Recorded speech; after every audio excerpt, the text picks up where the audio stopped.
नमस्कार। मध्य प्रदेश व उत्तर प्रदेश की सीमा पर बसा हुआ है चित्रकूट धाम।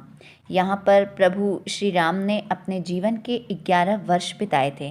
आज इसी धाम के लिए हम निकल चुके हैं और इस समय हम रास्ते पे हैं। वहाँ पर ऋषिवर श्री किरीट भाई जी की कामदगिरी कथा हो रही है, जिसको सुनने के लिए हम जा रहे हैं और आपको भी वहाँ पर दर्शन कराएंगे गुरु जी के।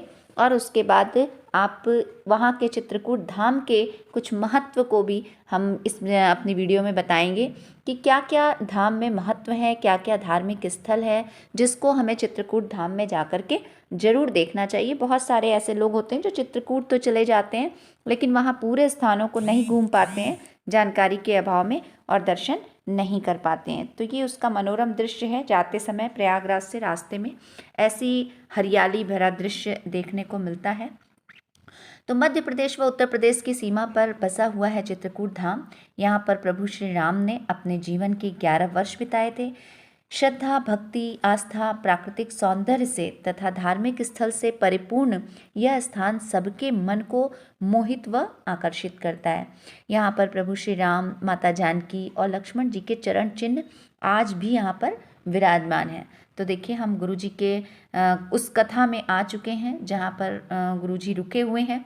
तो आज हम अपने युवाओं के लिए कुछ गुरु जी से बात करेंगे, कुछ चर्चा पर चर्चा करेंगे कि वो हमारे युवान को क्या संदेश देते हैं, वो अपने कथा के माध्यम से क्या संदेश देना चाहते हैं।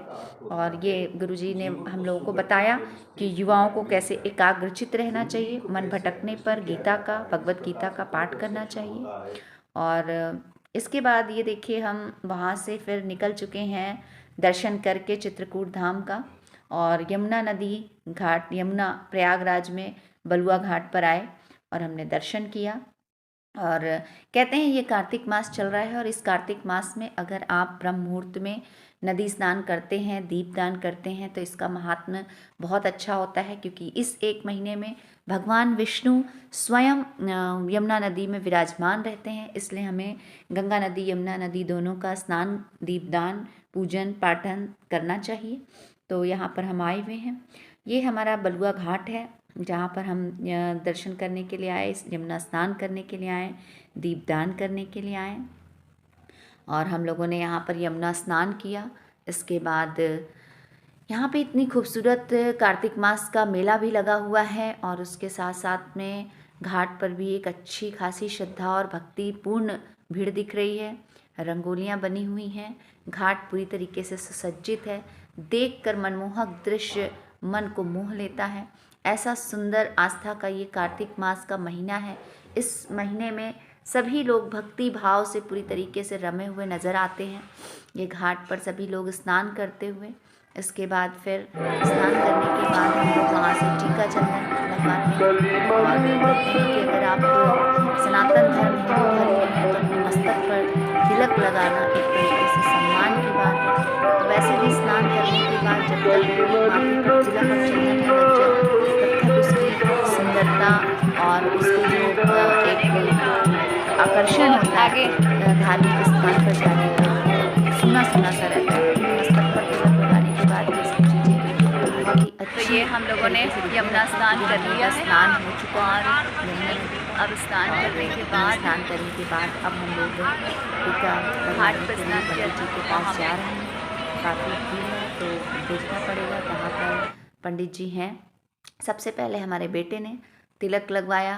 कहते हैं आप बच्चों को जैसा संस्कार देंगे उसी प्रकार से बच्चे बढ़ते चले जाएंगे। तो आप अभी से अगर बच्चों को इस तरीके से स्नान, पूजा पाठ, धार्मिक स्थान पर ही ज़्यादा से ज़्यादा ले जाना, धार्मिक चीज़ों को ही ज़्यादा से ज़्यादा कराना, तो उससे उनके भी अंदर के जो मनोभाव होते हैं वो पूरी तरीके से भगवान के प्रति, अपने ग्रंथ के प्रति, अपने पूजा पाठ के प्रति, अपने संस्कृति के प्रति, अपने सनातन धर्म के प्रति आकर्षित होते हैं और लौटता है।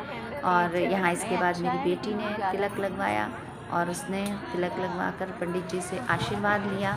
और बच्चियों के मन में अभी से ही आस्था, श्रद्धा भाव जागे। यही भाव सबका, सभी परिवार वालों का, सभी पेरेंट्स का होता है। और इसके बाद हमने भी तिलक चंदन लगवाया और अपने पूजा पाठ है उसको परिपूर्ण करने के लिए, अपने माथे के सौंदर्य को बढ़ाने के लिए, अपने माथे के तेज को बढ़ाने के लिए इस तिलक और चंदन को धारण किया। इसको लगने के बाद अपने आप में एक अलग अनुभूति होती है, अपने आप में एक तेज महसूस होता है कि हाँ, अब प्रभु का कोई कुछ प्रसाद है जो हमारे माथे पर आशीर्वाद के रूप में विराजमान है।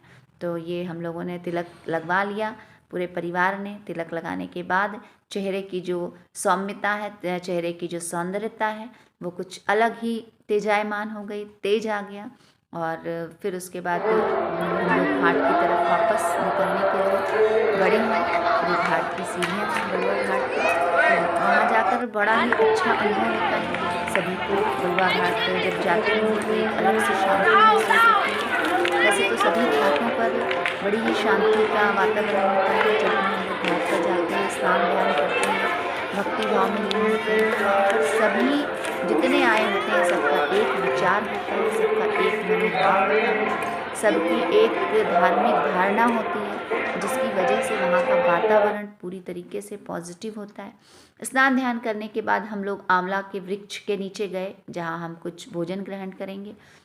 और हम लोग आंवला का वृक्ष खोज रहे थे, फिर हमने आंवले के वृक्ष के नीचे दीपदान किया, वहाँ बेल के पेड़ के नीचे दीपदान किया। फिर सभी लोगों ने बैठ करके एक साथ पारिवारिक फ़ोटो खिंचाई और पूरे परिवार के साथ कुछ खुशी के जो महत्वपूर्ण क्षण थे, खुशी के क्षण थे, उसको हम लोगों ने हमेशा के लिए संजो कर रख लिया। ये सब एक छोटी छोटी हम तीर्थ यात्रा कह लीजिए, या ये यात्रा या आंवले के नीचे हम लोग बैठ के फल फूल का सेवन